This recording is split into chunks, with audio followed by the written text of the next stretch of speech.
Gumagawa ang guhit ng balat sa akin. Pagdala ay nakipagsama na rin. Sa mga magulat ang pinagulat kaya naman check saga.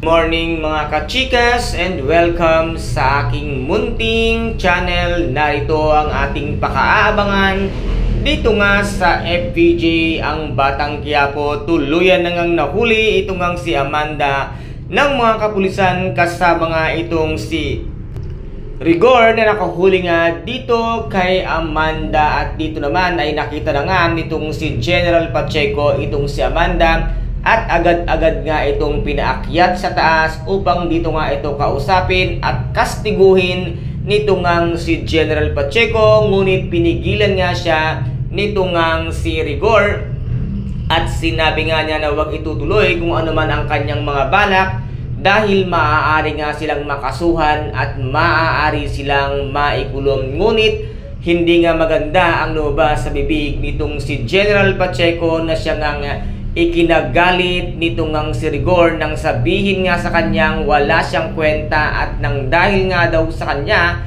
ay namatay itong ngang si Colonel Suarez na siya ngayon ang sinisisi sa pagkawala nga nito. At sinabi nga rin niya dito na wala kang kwenta at mahina ang utak mo, isa kang bobo na siyang ikinagalit ng tuluyan at nagliyab na nga ito ngang si Rigor di magiba. At dito ay kasakitan na sila nitong ngang si General Pacheco at dito ay nabugbog nga siya at nakita naman sa CCTV na meron na nga nangyayaring hindi maganda sa itaas, kung kaya trumisponde ang mga kapulisan upang tulungan nga itong si General Pacheco na ito ang magiging sanhi ng pagkawala ng trabaho nito ngang mayabang na si Rigor. Kaya guys, ito po ang ating pakaabangan sa mga susunod na episode dito nga sa FPJ ang Batang Quiapo. At kung nagustuhan po ninyo ang aking videos for today, paki-subscribe na lamang po ng aking channel, paki-like and share para maging update kayo sa lahat ng gagawin kong videos.